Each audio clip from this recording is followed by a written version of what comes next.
Yo, what is going on, guys? Hope everyone is having, I can't even talk today, so I apologize, but we're going to go over a little bit of the roster, the back end. We usually go over the back end of the roster and just things that maybe we don't hear, things that are an issue for me with this roster, with certain position groups, certain players that should make it, should not make it, and things like that. So I want to get into all of that from, obviously, watching the open training camp practice, which was very exciting.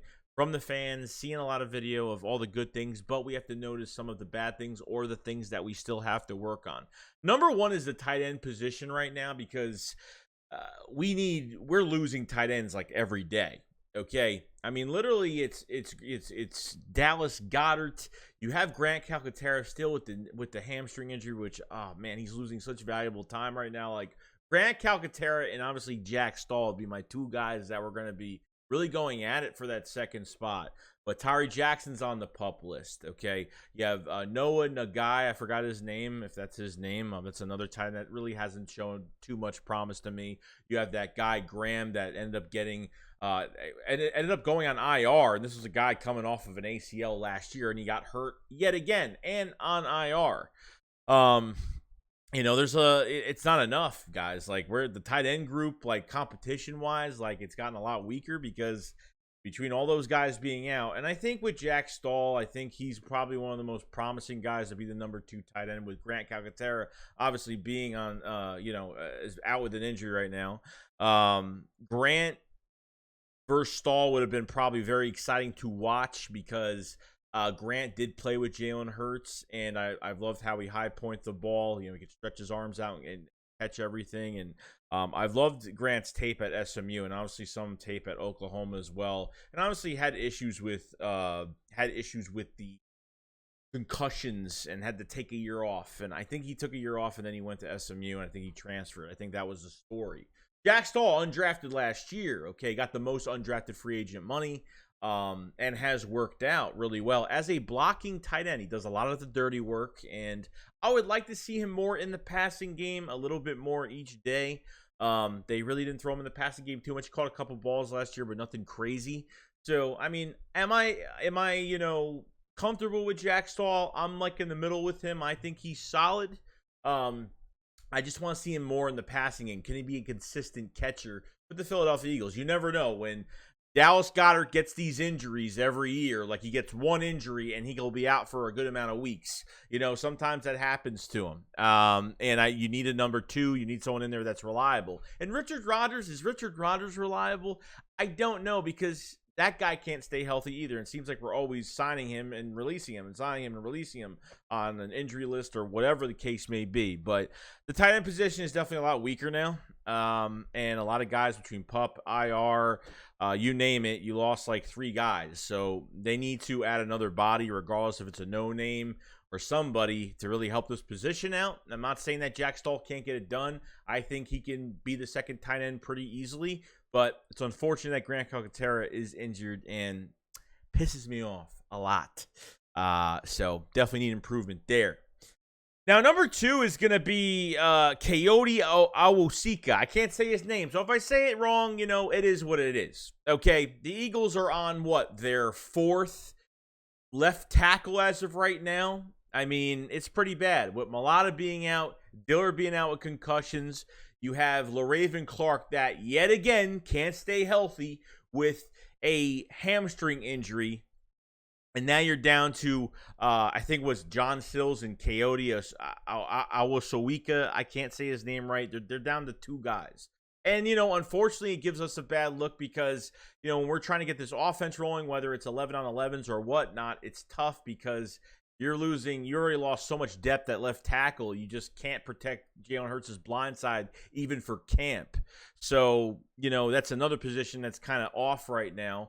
We kind of go through the motion of how good this offensive line could be, the competition behind it with Mailata and Dillard out. Now LaRaven Clark, that's probably not going to make this team. I mean, to be honest with you, like, who knows? I mean, LaRaven Clark could, if he comes back healthy by the season starting, he could be back. I mean, sometimes they just bring bodies in for the regular season. It's not like you're clapping your hands because he made the roster because he did something good. Sometimes there are panic signings where they just have to retain somebody just because for depth purposes, and that's just the way it is. So he had a little bit of a hard time against Josh Sweat today, and he doesn't get enough reps, you know what I mean? So you're down 3 to 4 left tackles right now, and it's too much. So hopefully Dillard and Mulata come back sooner or later. Concussion protocol could probably last another few days. They'll probably miss a few more practices. Maybe they'll get some work in right before the preseason game, and maybe we'll be able to play. So we'll see about that. But I got to say, Jack Driscoll with the offensive line is probably another one too, because he's been beat, and he's moving down the depth chart rapidly. This was our starting right guard that played pretty good, pretty solid last year. He got beat by Hassan Reddick. Then he went off sides. And then, he just couldn't maintain Brandon Graham. He was playing right tackle at open training camp today, which really, he was our starting right guard. He's on the second team as the right tackle, and he's been getting bullied around every single day. So, I think as far as I know it right now, Isaac Seumalo is the starting right guard. Hence why that was the plan for the Philadelphia Eagles going into this year, was to, obviously draft Cam Jurgens to be your backup center and might actually cross-train just to get a little bit of work in case he needs to go in. But Driscoll could be a really good backup right now because he could play right guard and right tackle. So I think we get more value out of Driscoll just being a backup right guard, right tackle. And he's serviceable as a starting right guard or a right tackle. Like I said, he's been in both spots before, so not really a big problem with that. Now, Jason Huntley's another one that, a guy that's always had competition in front of him at running back. Even a couple years ago, remember when we picked him up from the Lions practice squad? And he's had some pretty good camps, but he's always had too much competition at running back in front of him. Now, since Boston Scott has the concussion, Jason Huntley is getting more work with the second team, which is good. You know what I mean? So he had a 53-yard run today with the second team offense. Very happy for him. But the other end of the stick is he is actually trying out for kick returner on special teams. So I really want Jason Huntley to have a role. I really do. Especially at punt returner, if you're going to have, whether it's Britton Covey, Devon Allen, or whatever special teams wise, Kenneth Gainwell, Greg Ward if he gets healthy from the foot injury. There's a bunch of guys doing special teams. If I want Jason Huntley to have a role with this team, besides the rumors of the Eagles trading for a running back and Josh Jacobs or, Kareem Hunt available for trade because he wants out, Latavius Murray if available, Jordan Howard still out there as a free agent. He did work out for the Saints. I'm not really worried about Jason Huntley being a running back right now. Maybe if it's really up to me, if I want his success to happen, and he's and look, I think the more time he's getting in camp with the second team, the better he's getting. It looks like he's producing very well. I think you put him on special teams, at least for the start, and just see what happens. I don't know what Kennedy Brooks is doing. I haven't heard much on him. That fourth running back spot is still open if they're keeping 4 running backs as of right now. Jason Huntley deserves a roster spot, and I think he's going to play better as the days goes on because Boston Scott being out is making Jason Huntley look a little bit better each and every day. Another concussion, obviously, so could miss another few days, and Jason Huntley will take that spot and just see what happens. We haven't seen enough from Huntley. I know he's got the talent. He is talented. I think he'd be talented behind the offensive line. He's got that sneaky speed, small body. He's just small height, so he can sneak around and get those big runs. And I just want to see more. I haven't seen enough of Jason Huntley. I want to see more of Jason Huntley, and I think today was a really nice example of just what he could do. I understand it's just camp, and I understand it's not a real game, but if he gets positive yards, he gets positive yards on our defense. And I think that's a good thing. So I'm hoping the best for Jason Huntley in the future. I'm seeing what he could do. Now, lastly, I want to talk about Reed Sennett. We talked about him last time that he's actually had a better camp than Gardner Minshew and Carson Strong. And it looks that he could be the number 3 quarterback as of right now. I don't think, from what I heard during the open camp, I did not see Carson Strong on the field at all. Apparently, he didn't even get a snap. I don't know why. No idea. Someone correct me if I'm wrong, but I've asked multiple people, did you see Carson Strong on the field? People said no, not even for one snap. Reed Sinnett took over for the second team, threw some pretty good sideline passes, a few good passes, but he's been the most productive.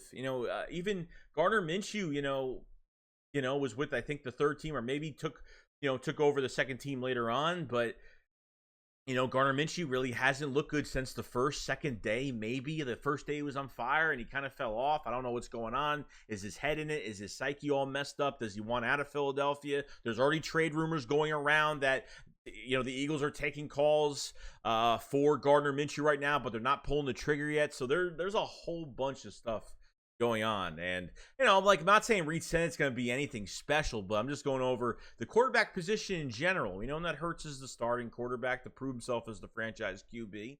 And, Minshew is a big, and, took over for that big game in the Jets last year and got that taste of winning, since he hasn't really, since he had that with the Jaguars in 2020.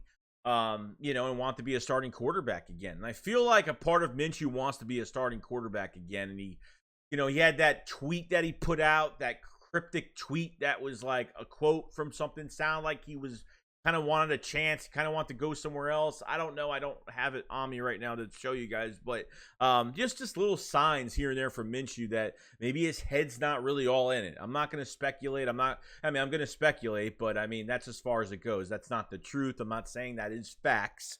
All I'm going to say is that, in my opinion, I don't know if his head's all in it. I don't know. Reed Sinnett has looked better. Not saying that if the season starts, Reed Sinnett's going to be the backup quarterback to Jalen Hurts. Definitely not happening. But been hearing from even Carson Strong that he's kind of overwhelmed, quote unquote, overwhelmed with just what's going on, and just hasn't looked the part. So undrafted. It is what it is. Has past injuries. Haven't really seen much that's eye opening. And Reed Sinnett he's the better quarterback that just has completed more passes and has just looked more sharp. Maybe it's a credit to our QB coach. Maybe it's a credit to, obviously, Jalen Hurts. Maybe mentoring some of these guys. Who knows? Minshew is a good mentor. He's been in the league for a bit, as a backup quarterback that has a lot of starring experience. But, it'd be really interesting to see what happens. But we still have a lot of time left between now. Obviously a more training camp, preseason scrimmages. By the time we know it, guys, preseason will be over with, and we're waiting for the first game in the regular season. The final 53 is going to be really interesting. So this is pretty much the back end of just certain positions I've had an issue with.